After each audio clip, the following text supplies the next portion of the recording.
Welcome to another video from Gweilo 60. I don't think I could have picked a prettier place in the city of Nanning to do this video.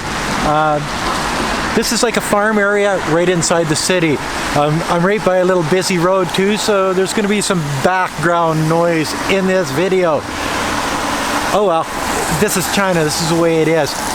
There's things in China. I always talk about the things that you can do in China that you can't do anywhere else. Well, today I'm going to be talking about the things you can't do in China that you can do in, say, America or Canada or the UK. And some of these things are pretty political, and some of these things are just common sense. And China gets a bad rap for a lot of these things, saying, oh, you're taking people's rights away. You're doing this, you're doing that. It's because of the authoritarian government. It has nothing to do with the history of China and what they've learned over the 6,000 plus years that they've actually been a society. Okay, here's a real controversial one, sedition. You cannot promote sedition in China. They have laws against it, as they have laws against it in America and other places. But in China, they give them a bad rap because you can't talk against the government. Well, you can say things against the government, but sedition is one of those taboos in China. And you've got to go back to the early 1900s to understand why they do this. I think it was 1912 to 1928. China was in a civil war for 16 years because there was so many military cliques or warlords or whatever you want to call them fighting for power of China. You have to look at the mid-1800s. You have to look at when the British came over, the Opium Wars. When China was divided, it wasn't very strong. And they paid the price big time. You know, the 100 years of humility, all of these things. So once China was united as the country of China under the communist government in 1949, one of the things that they said was to keep China together. So sedition is one of those things that they take very seriously here. You just don't do it. And it's because they've learned their lesson and they know what can happen when their country is divided. They know that they're not as strong when they're divided. And now that you see that over 90% of the people of China back the government, I think it's a good thing. And so sedition is number one on that list. Another one that you can't do that you can do in the West is sell drugs. All over the West now, things like marijuana are illegal. I think Oregon was the first state in the United States to decriminalize all drugs. Or was it Colorado? No, I think it was Oregon. But I know in my home country, you can smoke pot. You can go buy pot at legal stores. In China, oh no, you can't. If you get caught with drugs in China, if it's too much, there are some very serious things that can happen to you. So that's another thing that you just can't do in China that you can do in the Western world. You can't get privacy in a doctor's office. People will come in and leave, and even if you close the door, somebody will open the door and come in as you're talking to the doctor. It drives me nuts, but because I come from a country where your medical information is private. Here, not so much. You can't get a good cut of meat. And I live in Nanning. It's a tier 2 city, and I buy most of my meat from the wet market. I buy all of my meat from the wet market. And they cut the bones out. You say, well, what cut is this? Oh, it's a good cut. You know, the bones are used for soup, and the meat is cut up into little pieces. There's no steaks, there's no pork chop. There's none of that stuff here in China. So if you're looking for a good barbecue rib steak, it doesn't exist here in Nanning. Maybe in Chongqing or Beijing or Shanghai, where they have more options, you might be able to find it. But in Nanning, no. So you just can't find those good rib steaks to barbecue. Sure, you can buy rib steaks that have been brought in from Australia and places like that, and they cut it off a big hunk of meat. They saw it off, but it's frozen. frozen isn't as good as fresh. Everybody knows that. And that's one thing that really drives me nuts is I can't find a great steak to barbecue here in China. Here's one that's going to take a lot of flack. I'll take it on the chin for this one, guys. You can't start your own cult in China. The Moonies are out, the Scientologists are out, the Falun Gong is out, the Jehovah's Witnesses and the Mormons and all of these things that some of you think they're legitimate religions, but in China they're not. And I'll get to the point of why this is like this in a minute. They do recognize Taoism, they do recognize Buddhism, they do recognize Christianity and Islam, you know, the mainstay religions. And, you know, they actually have churches in China. They have mosques all over China. One of our favorite places to go eat beef soup is at a mosque in downtown Nanning. One of these days I'll do a video there. But, you know, it's one of those things. And you say, well, why isn't religion allowed? All different types of religion. It's up to the individual. Well, you see, cults are something that are basically very dangerous. And if you look back in the history, the Taiping Rebellion, I think it was 1850-ish type thing, where this guy, he got sick, probably from Taiping or Kaiping, and he was in a sort of a coma for 10 days or whatever, 20 days. And this guy, when he woke up, he thought he was Jesus's little brother. And he started this religion, cult, and one thing led to another. And they gained major support in the population. I mean, I don't think it would happen you know, in this day and age because people are more educated and whatever. But after it's all said and done, it costs between 20 and 30 million lives. So China doesn't just make these rules and laws and pull them out of their ass. What they do is they look at their history, they look at what has happened in the past, and they build these laws for the betterment of the people of China, and that's exactly why they don't allow cults. Real religions? Well, you know, and I'm not a good guy to ask about real religions because I really don't believe in religion. I think it's all fairy tale, and I think the Chinese government does too, because atheism is sort of the mainstay here in China.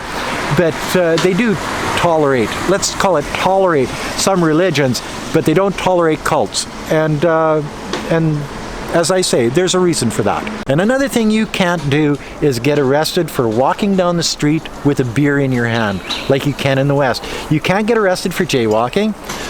When you're driving your car, say you're driving your car home, and you're drunker than a skunk, and it's 3 o'clock in the morning, you're not going to get a cop pulling up behind you, turning on the lights and stopping you, because they just don't do that. I've never seen anybody get stopped here. They do have checkpoints every once in a while for bikes and cars and whatever, but they don't have so you're not going to get stopped. You're not going to get a ticket for jaywalking. You're not going to get a ticket for walking down the street. But what you are going to get is if the camera catches you, because those cameras are everywhere. You can't do anything. If you're committing a crime on the street of most major cities in China, those cameras can follow your ass home. So you can't get away with street crime here in China as easy as you can in a place like Prince Albert, Saskatchewan. But you also can't get a fine for all of these little things that, well, I'm not saying drunk driving is a little thing. It's just they don't stop people. So you're basically immune to that stuff when you're in China. One of the things we take for granted in the West, in an English-speaking country like America or Canada or the UK, is you can understand your neighbor. You can understand the guy that lives 50 miles down the road, or you can understand the guy that lives across the country. Not in China, man. They got 302 different languages here, and probably more different dialects of those different languages. And I know that people from Bobai can't speak to people from Yulin. I know that the Cantonese people can't speak to the Mandarin people, but there is a saving grace. The Chinese government has taken it upon themselves to make Mandarin mandatory in all of the schools across all of China. So there is that common language. When you get into the older group of boys and girls, oh man, we have problems with this every once in a while. When we go to a place like Yulin, or we go to, well, lots of different rural areas of Sanjiang or anywhere.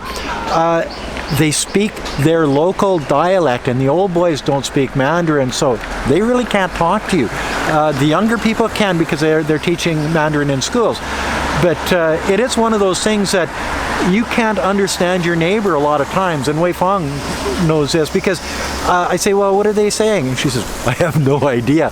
And she's Chinese. She understands Mandarin, she understands Bobai, and she understands Cantonese. And there's a lot of places where we go, and she says, I just don't understand the language. So that's another thing that you can't do here in China that you can do in the Western world, is understand everybody in your own country. Here's one that would piss off a lot of the people I know. Terry Haluka out of Edmonton. They don't, in some areas of China, they do not allow motorcycles. I'm serious. There's a lot of places where they don't allow e-bikes in the city or in the center of the city. But there's a lot of places, a lot of cities in China that just outlaw motorcycles altogether. It's a safety issue. They figure that the motorcyclists aren't safe with the cars on the road. And they're probably right. China dances to a different tune when it comes to driving vehicles. It's not the same as it is in the West. It's a lot safer in the West. And I attribute that to a lot of new drivers. Most people 20 years ago in China did not have a vehicle. An e-bike, a pedal bike, yes, but not a car, not a truck, and there's that learning curve that they haven't adapted to 100% yet. So no motorcycles. In Nanning we have motorcycles, and you're seeing an uptick in the amount of motorcycles, but in places like Shenzhen, no. Beijing and Shanghai, in the inner cities, they're not allowed. So that's one thing that you can't do in China in certain areas, where you can in the Western world everywhere. Another thing, physical violence is not tolerated in China, and I think it's because the population is so high and people live so close together that if it was tolerated, they'd have a problem with it. And yelling at somebody, giving somebody shit, verbally screaming at somebody, yes, that's tolerable here in China. But physical violence is not. Carrying a gun in China is way against the law. There are no guns in China. Even the police do not carry guns in China. Why? Because they don't want to mimic what they have in the Western world, where they've got mass shootings. I was looking at the mass shootings in the United States. Just about every frickin' day they have a mass shooting in the United States. I think I'm going to make a video about that one of these days. Gun violence is on the uptick, to the point where Biden is thinking about bringing in legislation to curb the amount of guns on the streets in America. And I'm sure the NRA will be pissed off, and I'm sure there's lots of Texans will be pissed off, and all of this stuff. But in China, physical violence, guns, all of those things aren't allowed on the streets of China, just because that's the way it is. And if you get caught beating on somebody, you will go to jail. If you get caught with a gun, you're going to jail. There has been people in China that have been caught making their own firearms. They're in jail. And that's just the way of it. So that's another thing that you can't do in China that you can do in the Western world. Carry a gun and kick the shit out of your friend after you guys have been drinking a bunch of beer in the bar, and then everybody smiles and you're friends again the next day. They don't look at it like that here. And last but not least, you can't live in China without a cell phone, where in the West you can live in the West without a cell phone. In China, you need a cell phone to get on the subway. You need a cell phone to go buy groceries. You need a cell phone for a QR code for your health code to get on the subway, to get into Walmart, to get into an airport. You need a cell phone to buy your train ticket online. You need a cell phone to buy your airplane ticket online. You need a cell phone to do your banking. You need a cell phone to buy money management in your bank. You need a cell phone to communicate with your friends on WeChat. You need a cell phone. You need a cell phone for everything here in China, and there's a cell phone culture that is deeper than anything I've ever seen anywhere else in the world. Everybody, even the kids, have 2 cell phones, probably one for their parents and one for their friends. You know what I mean? But it's one of those things that you can live without a cell phone in the Western world. You can't live without a cell phone here in China. It's you would be an outcast. You wouldn't be able to go anywhere or do anything. But after it's all said and done, China is basically a non-violent place. It's a good place to live. The people are kind and courteous. It's the safest place I've ever lived in my entire life. It's inexpensive. It's free. There's a form of freedom here that I don't feel in the West, and I think it has to do with a lot of these rules, a lot of these things that you can't do in China that makes it so it is safer, it is more reasonable when it comes to things like gun violence, when it comes to things like what you can say about the government. I know I'm going to take it on the chin for that. What do you mean, Gweilo? You can't say things about the government. That's a lack of freedom. But you see, without the idea of sedition, with a stronger country, with a country that can't be taken advantage of by the rest of the world, it actually makes the country stronger, makes people more patriotic, makes people love their country more, makes people want to go by the rules more. I think it makes them less violent. I think it makes them more proud to be Chinese. And as they are more proud to be Chinese people in China and proud of their country, I think it gives them, I don't know, more reason to try to make their country a better and better place. And that's what I see. You know, I see the high-rises. I see the farmers. I see people. A guy just walked by here not too long ago, picking up empty cans and bottles, recycler. You know, I see the people that drive the Maseratis. I see the people that work in the restaurants. I see all of these people. I see the students in the universities, and they all seem to feel safe and secure in their own country. And when you get countries like the United States telling other people that China isn't a free country, that China has these problems, and yeah, China has problems. China, every country has problems. China works through their problems. They find ways to fix their problems. What China thinks is a problem in a lot of instances, the West doesn't think is a problem. And what the West thinks is a problem in some instances, China doesn't think is a problem. You know, so as Americans have the right to carry guns, Chinese don't have the right to carry guns. As a Canadian can stand out in front of Trudeau's house and scream, "You son of a bitch," you're not going to do that in China because it's not allowed.